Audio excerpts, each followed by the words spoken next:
Ce soir, un scandale énergétique impliquant un homme d'affaires notoire. Alors, Franck Timis est corrompu? À mon avis, il y a une réponse simple, oui. Nous dévoilons les paiements secrets de Franck Timis liés à un président africain. Vous pensez que c'est un arrangement suspect? Oui, je trouve les paiements suspects. Nous révélons comment son entreprise reçoit entre 9 et 12 milliards de dollars par BP. 9 milliards? Est-ce que c'est vrai? Et nous demandons pourquoi l'une des plus grandes entreprises du monde a signé un accord aussi suspicieux. C'est absolument inconcevable qu'une entreprise comme BP récompense quelqu'un comme Franck Timis. Tadley, je travaille pour BBC. Nous voulons savoir pourquoi BP paie Franck Timis 10 milliards de dollars.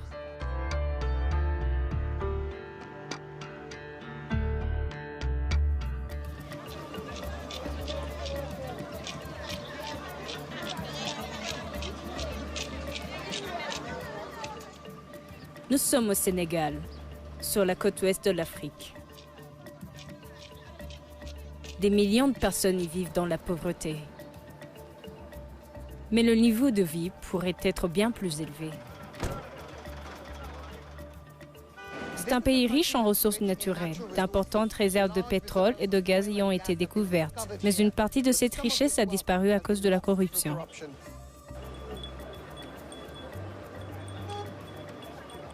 Cet argent devrait aller au peuple sénégalais. Les ressources naturelles du pays devraient aller au budget de l'État pour aider le peuple. Ce qui se passe ici, c'est que la nation se fait voler. Des pays comme le Sénégal, qui disposent d'énormes ressources naturelles, devraient profiter directement de ces ressources naturelles.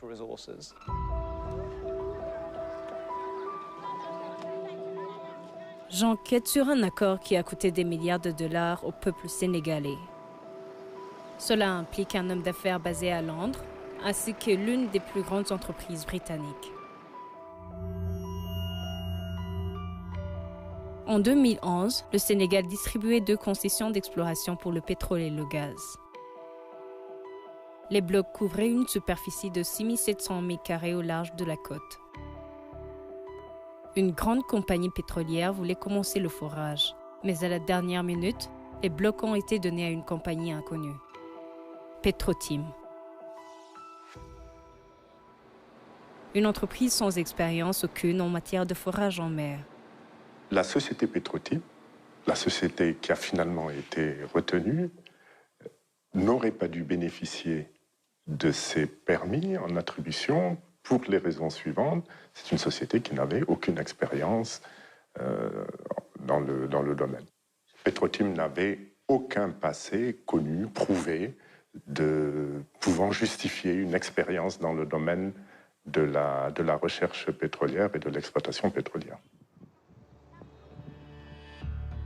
Je veux en savoir plus sur la mystérieuse entreprise à qui on a donné les droits d'exploration.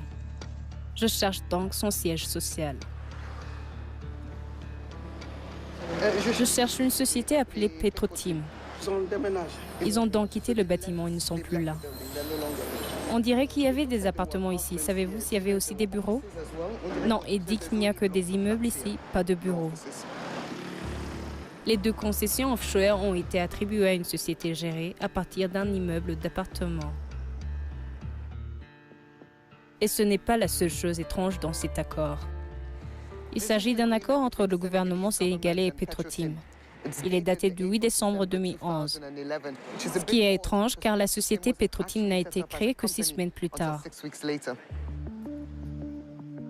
Petrotim a été formé par cet homme, Franck Timis. Un homme d'affaires roumain condamné à 2 reprises pour avoir fourni de l'héroïne dans les années 90. Il a participé à une série d'opérations minières ratées en Afrique de l'Ouest. Nous avons dépensé plus de 150 millions de dollars pour construire des camps, des laboratoires et des forages. Je suis fier de dire à son Excellence, au gouvernement et au peuple du Sierra Leone, nous annoncerons le plus grand gisement de minerais de fer magnémite de la planète. Plus de 10 milliards de tonnes. Les entreprises de Frank Timis ont fait l'objet de nombreuses accusations, allant de la corruption des politiciens à la fusillade des mineurs. Voici une photo de M. Timis rencontrant le président de la Sierra Leone. Voici M. Timis rencontrant le président du Burkina Faso. Il semble donc qu'il ait fait beaucoup de travail en Afrique de l'Ouest. Il travaille beaucoup en Afrique de l'Ouest. Il aime bien se faire appeler le parrain de l'Afrique de l'Ouest. Philip Caldwell dirigeait un trust offshore secret pour Frank Timis. Mais il a accepté de parler parce qu'il s'inquiète de la façon dont M. Timis fait affaire. C'est un personnage. Il ne parle pas beaucoup sauf de lui. Mais il peut être très menaçant. J'ai toujours pensé qu'il y avait une autre facette de lui qu'il fallait connaître. Frank Timis a fait entrer 2 sociétés minières à la Bourse Junior de Londres. L'une d'entre elles a été accusée de violation de droits de l'homme. L'autre a reçu la plus grosse amende jamais infligée à la bourse. Rigo Petroleum avait dit à ses investisseurs qu'elle s'attendait à trouver du pétrole, même si elle savait que les puits étaient à sec. Regal a publié plusieurs déclarations mentant clairement aux investisseurs sur les perspectives de trouver du pétrole. Même après que le puits concerné ait été bouché et clôturé, il savait très bien qu'il n'allait pas en tirer du pétrole commercial. Même après ça, il disait encore aux investisseurs qu'il trouverait de grandes quantités de pétrole. Les avocats de M. Timis affirment qu'il ne détenait qu'une participation minoritaire et qu'il a fait l'objet d'une enquête personnelle et a été innocenté.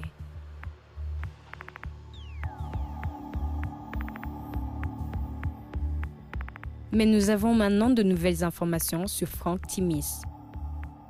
Un disque dur plein de documents à propos de son empire commercial. Il y a des milliers de courriels, d'accords et de contrats sur ce disque. Ils contiennent des informations sur des accords dans le monde entier.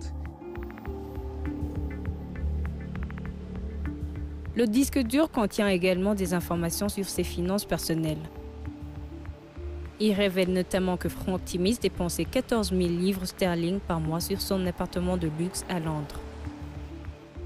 Il a également dépensé des milliers de livres sterling dans les meilleurs restaurants. Mais le document montre qu'il ne paye pas toujours beaucoup d'impôts. C'est ce qu'il a payé en 2017, seulement 35,20 livres sterling. L'année d'avant, il semblerait qu'il n'ait pas payé un centime d'impôt.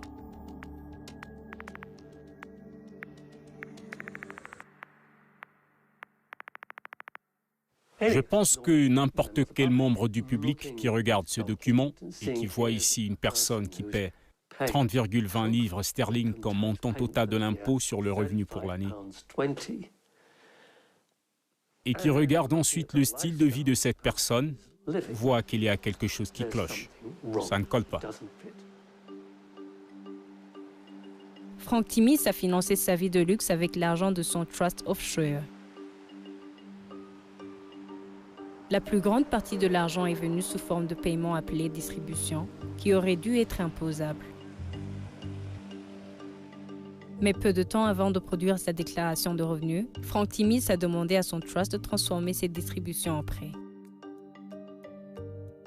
Frank a dit que tous les paiements étaient des prêts et non des distributions. S'il vous plaît, les administrateurs envisageraient-ils de rectifier? Les distributions imposables ont été transformées en prêts non imposables. Et un accord de prêt antidaté a été créé pour que tout cela ait l'air légitime. Cela ressemble à de l'évasion fiscale. Tout indique qu'il s'agit d'une manœuvre pour tromper le fisc. Et si c'est le cas, parce que cela a été fait rétrospectivement, il semble y avoir des preuves prima facie qu'il s'agit d'une fraude fiscale et qu'il faudrait lancer une enquête. Philip Caldwell dirigeait le trust qui a aidé Frank Timis à échapper à l'impôt. Il était président à la réunion qui a accepté d'antidater ces prêts suspicieux. Ça porte ma signature, mais ce que je peux dire, c'est qu'aucune réunion de ce genre n'a jamais eu lieu. Je n'étais pas là, je n'étais pas en Suisse à l'époque. En gros, ce sont de faux procès-verbaux pour une réunion qui n'a jamais eu lieu. Correct. Les avocats de M. Timis affirment que les allégations d'évasion fiscale sont niées dans les termes les plus fermes possibles. Ils disent qu'il s'est pleinement acquitté de toutes ses obligations fiscales et qu'il a suivi des conseils professionnels pour s'assurer que tout était en ordre. Mais Philippe Caldwell dit que Frank Timis utilisait son trust offshore à des fins douteuses. Il est particulièrement inquiet à propos de cet accord énergétique au Sénégal. Philippe ne pense pas que Petro-Tim aurait dû obtenir les concessions d'exploration. Il est très surprenant que lorsqu'il y a d'autres sociétés britanniques, FTS E250, de grandes sociétés de taille décente qui ont eu du succès en Afrique, ces compagnies